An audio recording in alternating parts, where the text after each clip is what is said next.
Yesela's going to take over. So the rabbi quickly called Yesela. And when he entered the room, Rav Chaim stood up for him all the way. Covered for a Talmid Chacham.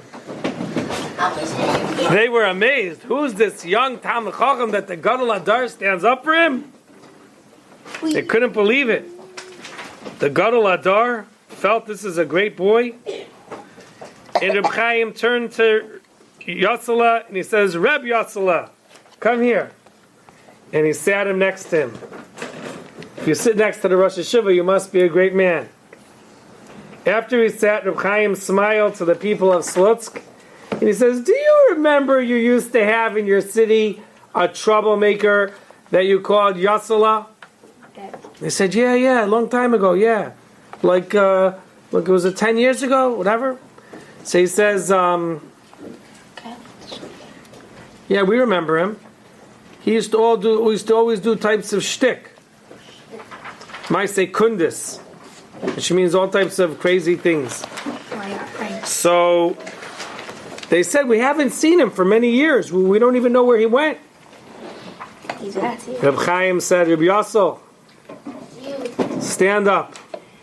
He turned to the people of the Kehillah and he said, this is Yasel.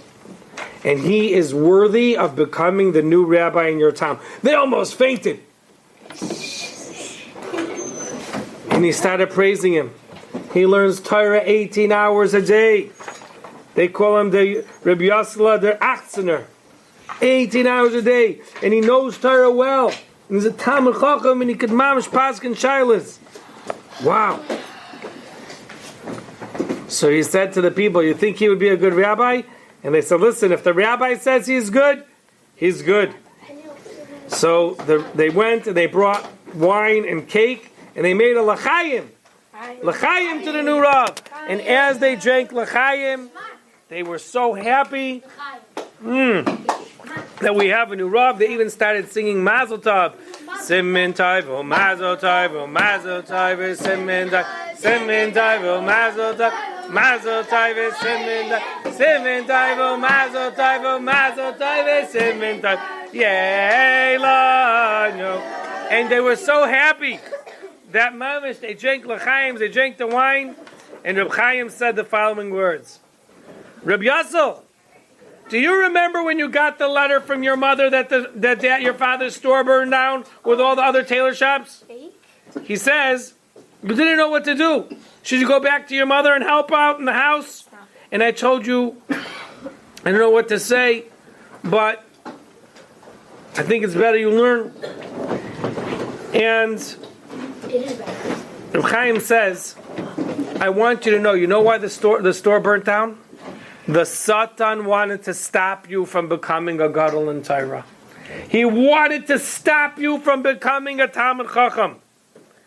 And he says, we find by Eov. Eov was a big tzaddik. He was a nephew of Avram Avinu. You can imagine how great he was. And the Satan tested Eov by trying to make trouble in his life, to try to make him go off the derech. And he says, you know what? When this boy Yasela gave up all of his silliness and he started to learn Torah with tremendous concentration and devotion, he was becoming an Adam Gadol. So the Satan says, I have to bring him to Nisayon.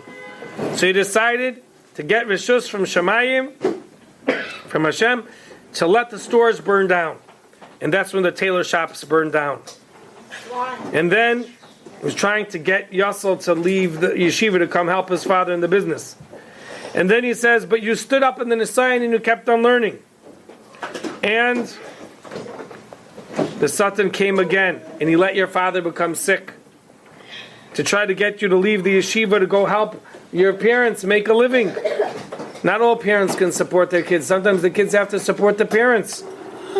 But you stood up in the Nisayon. And then the Satan came a third time and he took your father from the world because he wanted to try to take you away from the yeshiva, that you go home and help mommy. But you stood up in the test. And Rav Chaim of Volozhin ended with this, and this is the punchline of the story. He says, your father is now so lucky and Gan Eden, he has a son, a Talmid Chacham. He is so proud and happy of you, and he's getting great reward because Bra Mizaka Abba, a son who steigs brings great zechus for his father. Wow. And he says, now you will be the new leader of the Kehillah Gedolah of Slutsk, of the Heilige city of Slutsk, which was one of the most chashuvah cities in Europe.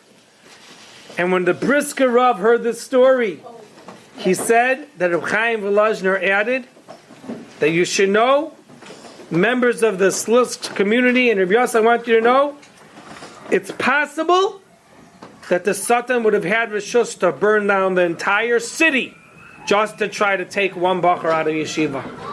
He didn't. He only burned down a street but he might have even tried to destroy the whole city. That would make you have to run home and leave the yeshiva, because the Satan doesn't want people to be in yeshiva. What a great story, and how lucky we are that we could be in yeshivas. Okay, you may clap. That was the end of the story from Rav Chaim.